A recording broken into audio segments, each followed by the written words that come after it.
So thank you everyone for making time this afternoon. As it was said, this is an odd talk. So, I'm happy to be awkward and odd and feeling a little nervous. So my name's Aqeel. This is a talk on mindfulness, meditation, and cybersecurity. Who am I? I am a citizen of the cosmos. I'm also, like you, embodied in human form. I have roles that I play, like I'm a dad, I'm a partner, I'm a pen tester, and I transitioned out of teaching yoga for over a decade, full time, basically living like a monk. So I have thousands of hours of teaching experience to all age groups. So I hope to share some valuable things with you all today. So, first question, why are we here? And I recognize that's a huge question, and we don't have that much time to talk about it. But what we can talk about is mindfulness. What is it? um, how this impacts our relationships within work and beyond. So stress management and communication. And then the last part of this will be an actual practice of meditation because you need to do it in order to understand what it is. So I recognize that the struggle is real, and we all know that life professionally and personally is very stressful and usually simultaneously. So this is just a reminder that we have options, but in order to utilize them, we need to become aware of them. So, as was said, burnout is a real thing. And, I'm relatively new to this field, but I'm not relatively new to being burnt out. And there's a lot of things that stretch us very thin and make it very difficult to focus on the things we want to. Like I said, being a person is hard, and each person's situation and life is unique. But the ultimate goal in practicing whatever form of mindfulness or meditation you're practicing is to cultivate compassion so that your life or life for everyone is more wonderful. And, it all starts with you and your life. And we tend to think about how, I'm just one person. What can I do? And this is the answer. So, um, what is mindfulness? And in the context of cybersecurity, we always hear about situational awareness. And that's essentially what mindfulness is. It's paying attention to our attention. And when you start asking those questions, then you can start to look at, well, how does that apply to our life? And cultivating awareness, like anything in the context of our work, is a skill. And it takes just as much time to cultivate and learn the skill of mindfulness as it does to read logs or understand the output of an Nmap scan or look at vulnerabilities and say, what am I going to do with that? So really just you're learning to pay attention to your attention. And there's been thousands of years of history where people have shared their methods of doing that. So luckily we don't have to learn it all ourselves. So why should we do this? And you will, through the practice of cultivating attention and awareness, you will learn and understand how you react and respond to stressful situations. And I have this sort of meme here that says, knowing is half the battle.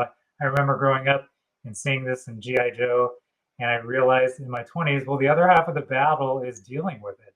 And that's not something we're really educated around. So, especially in getting into the professional sphere, there's not a lot of guidance. We don't necessarily have people who we can look to in leadership positions that are sharing what they're doing.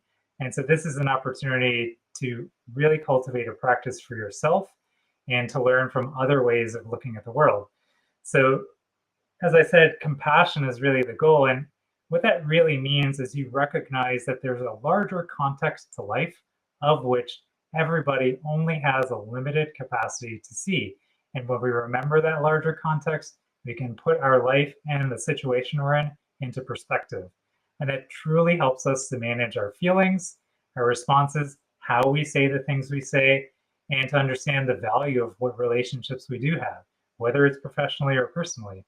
So being able to cultivate mindfulness and understand how compassion plays an important role helps you in communicating. And that's really another whole set of skills. So I'll share some resources at the end. If you're curious, please ask me. I'm happy to share the things I've learned. So as I said, compassion is recognizing that we're all participating in a process that's larger than ourselves. And when we recognize that, it reminds us that we're all on even footing with each other. So when you understand your own patterns and your choices, and you have this emotional self-awareness, you can understand how to regulate your nervous system and regulate the ways that you're showing up to help have the impacts that you want. And a very simple question to ask, because we all have biases about all the information we're looking at. If you're looking at logs and you're keen to looking to see, oh, is this an attack or is this suspicious behavior? That's the way you're going to show up, and that's a bias that you have. And so someone else who doesn't have that may see something that you don't see. And the point is, you have to ask yourself in situations when you're thinking something, is this real?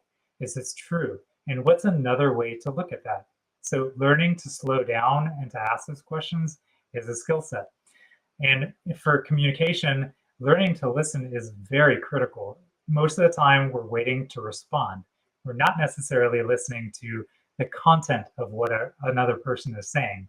It's very difficult in our field. We're getting a lot of emails. We read things, we have an emotional reaction. We don't see the tone of what's being said to us all the time. So being able to understand these things is really critical, because when you get into a conflict, you know how to show up in it, because conflict is part of life. It's not something that we need to be afraid of or to push away. When we know that conflict can be healthy and we know how to approach conflict, then we have choices. And that's countercultural. So the purpose of conflict is to lead to resolution. So I've said a bunch of things, and I will make time at the end to have you ask questions. What I want to do right now is give you the opportunity to experience mindfulness. So I made this PowerPoint presentation with this sort of template, and in it was this Walt Disney quote, have feelings about Walt Disney or whatever. The way to get started is to quit talking and to begin doing. And then, obviously here's the Buddha sitting here, and it says meditation, because we could all use a little shut up and sit down. So let's get started. And what I'll invite you to do is be in a position in your body in a way that's comfortable and sustainable for you. Often when we think of meditation, you think of someone sitting perfectly rigid in a very upright position, but you can lie down. So if you want to lie down, this is my invitation to you to go ahead and lie down. So just take a moment to be in the space of your body. You can close your eyes, you can keep your eyes open. And begin to notice the space of your body. What does it feel like to be in your body right now? Or just notice your breath. It's a thing that we don't tend to do frequently, but just bring your attention to that. Your attention is like a flashlight. You can point it at things and be discerning about what you're pointing it at. So using your attention and turning it towards the body, the breath, or even your mind.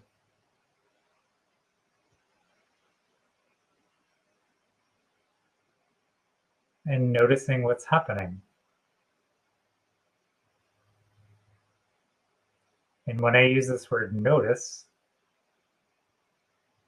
it does not imply a judgment.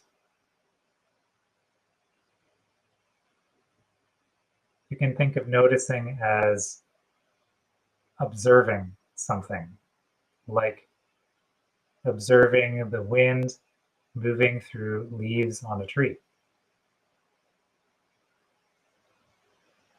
So observe, notice.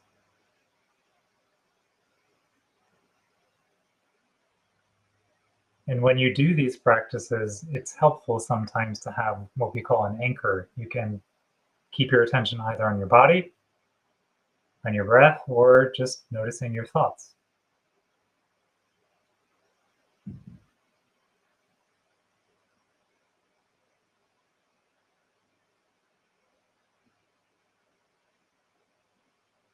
And as you notice, observe whether or not you feel the impulse to try to change what's happening. And give yourself permission. If you're uncomfortable, change.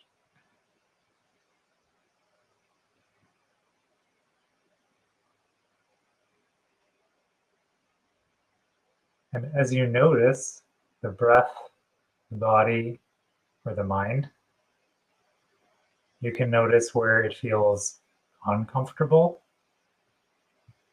or you can notice where you feel steady and easy. And I will invite you to notice that it's possible to experience both at the same time.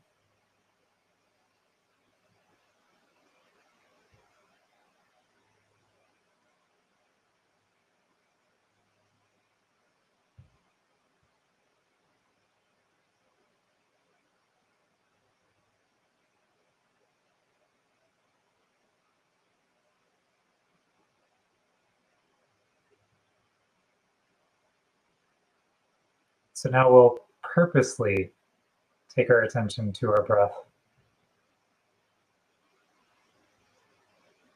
And I want you to notice your breath going in, and then notice your breath coming out.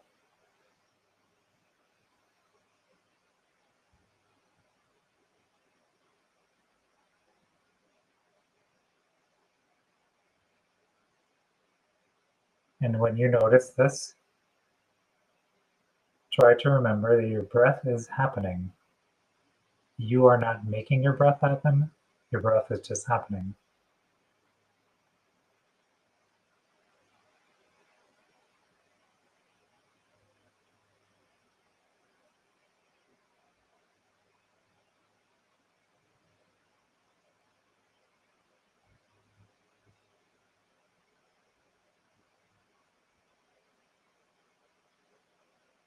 And then you can shift your attention to your body.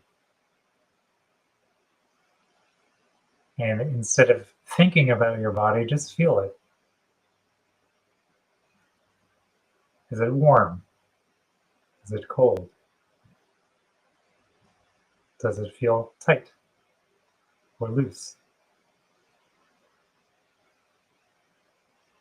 Maybe you're just noticing that you have one because you do have a body.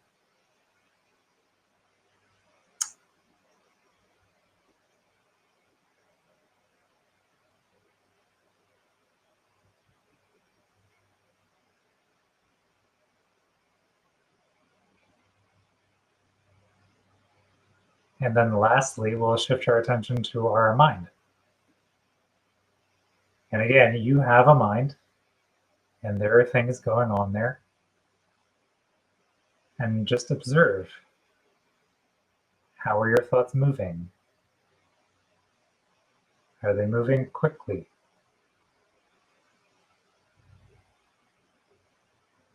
Are they revolving around something in particular?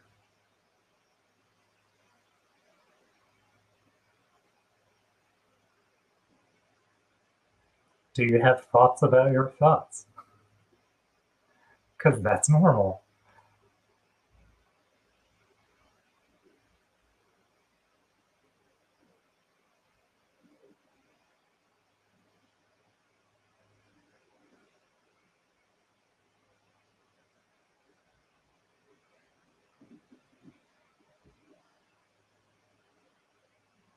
And then in these last few moments, I will invite you to take a deep breath in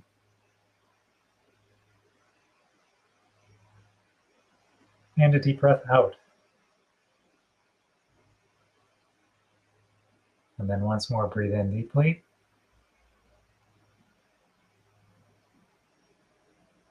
And breathe out.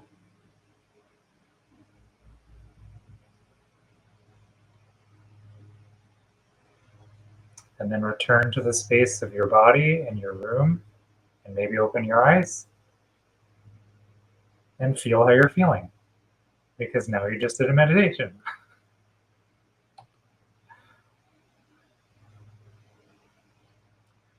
So here on the screen, you might see that I have some resources. These are a couple of books that I recommend.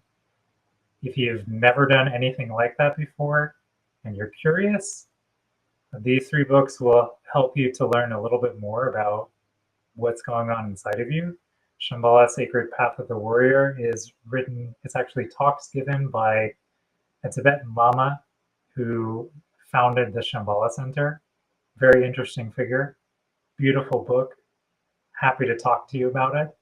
Nonviolent communication is a wonderful resource to understand how to have conflict. And the language of emotions really helps you to understand what are your emotions and how are you feeling them? What can you do? So, with that, I will just invite you to make a community or find one, talk to people in your life about what you're learning, and stay weird. Thank you very much. Thanks for your time.